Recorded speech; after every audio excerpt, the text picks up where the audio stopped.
Hero Karthikeya కొత్త cinema భజే వాయువేగం నిన్న శుక్రవారం మే 31న రిలీజ్ అయింది. ఇక ఈ రిలీజ్ అయిన మొదటి రోజు కలెక్షన్స్ చూస్తే గ్రాస్ కలెక్షన్స్ తెలుగు రాష్ట్రాల్లో ఈ సినిమా వచ్చేసి 75 లక్షలు గ్రాస్ కలెక్ట్ చేసింది మొదటి రోజు. ఇక కర్ణాటక ఓవర్సీస్ నుంచి మరో 25 లక్షలు గ్రాస్ వచ్చింది. టోటల్గా ఈ సినిమా మొదటి రోజు 1 కోటి గ్రాస్ అయితే కలెక్ట్ చేసింది. ఇక అందులో థియేటర్ల రెంట్లు, గవర్నమెంట్ ట్యాక్స్లు, ఖర్చులన్నీ పోను.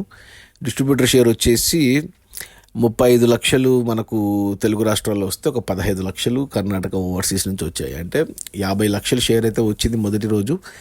సినిమాని డిస్ట్రిబ్యూటర్లు అంటే ఓన్ రిలీజ్ యూవీ క్రియేషన్స్ది 4 కోట్ల షేర్ వస్తే సినిమా హిట్ అవుతుంది బాక్స్ ఆఫీస్ దగ్గర.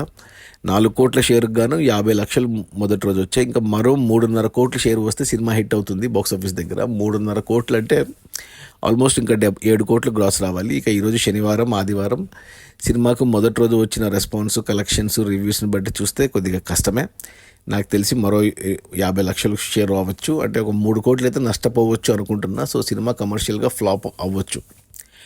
అది మన కార్తికేయ కొత్త సినిమా భజే వాయువేగం రిలీజ్ అయిన మొదటి రోజు 1 కోటి గ్రాసు. అందులో డిస్ట్రిబ్యూటర్ షేర్ వచ్చేసి 50 లక్షలు. సినిమాని డిస్ట్రిబ్యూటర్లు 4 కోట్ల కొంటే 50 లక్షలు వెనక్కి వచ్చే మొదటి రోజు. మరో 3.5 కోట్ల షేర్ రావాలి, అంటే 7 కోట్ల గ్రాస్ రావాలి. అది కష్టమే. సో సినిమా కమర్షియల్గా ఫ్లాప్ అనే చెప్పాలి. Okay, bye.